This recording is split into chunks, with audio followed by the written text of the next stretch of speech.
সকলোকে মোৰ নতুন এটা ভিডিঅ'লৈ স্বাগতম জনালোঁ। আজি ভেদাইলতা আৰু পুঠি মাছৰ এটা আঞ্জা লৈ আহিছোঁ। সকলোৱে হয়তো নিশ্চয় খাই, তথাপিতো মই কেনেদৰে বনাইছোঁ তাকে আপোনালোকৰ আগত দেখাইছোঁ। ভেদাইলতা এইখিনি ধুই মেলি চাফা কৰি ল'লোঁ। মই ইয়াৰ কোমলীয়া লতাকেইডালো লৈ লৈছোঁ আৰু লগতে লৈছোঁ আলু, বিলাহী, জলকীয়া, আদা, নহৰু অকণমান পিচি লৈছোঁ, পিঁয়াজ এটা ভালদৰে ধুই মেলি সকলো চাফা কৰি ল'লোঁ। এতিয়া মই এইখিনি পিচি লওঁ। প্ৰথমতে মই ভেদাইলতাখিনি মিক্সাৰ জাৰত পিচি লওঁ।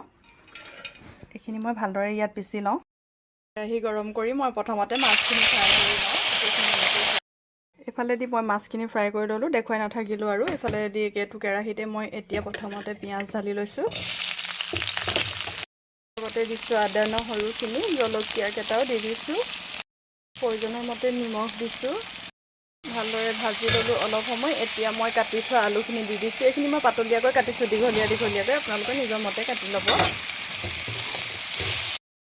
বাকী একো মছলা ব্যৱহাৰ নকৰা এখন সুস্বাদুৰ আঞ্জা হয়। আপোনালোকে খায়নে নাই বাৰু জনাবচোন। আৰু যিসকলে নাখায় ভেদাইলতা খাব।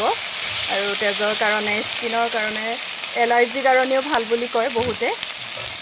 এলাৰ্জি হ'লে বোলে লগাব লাগে, তাৰ ৰসটো চেপি, আৰু খালী পেটত খালেও ভাল হয় বুলি কৈছে। এইখিনি অকণমান সিজি ল'বলৈ দিছোঁ। প্ৰয়োজনৰ মতে হালধি ভালদৰে মিক্স কৰি লওঁ।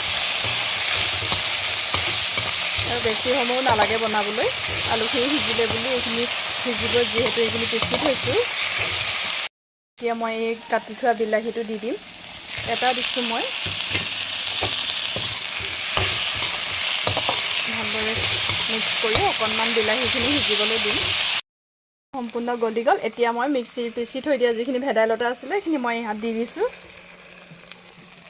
খাবলৈ খুব ভাল লগা হয়। আপোনালোকে বনাই খাবচোন বাৰু। আপোনালোকে বিলাহী ব্যৱহাৰ নকৰিবও পাৰে, যদি ইচ্ছা নকৰে বিলাহীটো নিদিবও পাৰে, কিন্তু মই দি দিছোঁ।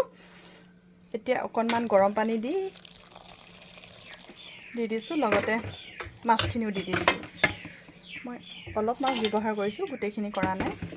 অকণমান সময় উতলিবলৈ দিম। আৰু যিহেতু ৰসটো খাবলৈ খুব ভাল হয়, সেইটো কাৰণে মই অকণমান পনীয়া কৰিম। ভেদাইলতাৰ ৰসটো খাবলৈ ভাল হয়। এতিয়া 5 মিনিটমান সময় উতলিবলৈ দিম আৰু ৰেডি হৈ যাব। ভেদাইলতা আৰু মাছৰ জোল ৰেডি হৈ গ'ল। ভিডিঅ'টো চাই কেনেকুৱা পালে জনাবলৈ নাপাহৰিব। যদিহে ভাল লাগে নিশ্চয় লাইক এটা কৰিব। তেন্তে বাই বাই।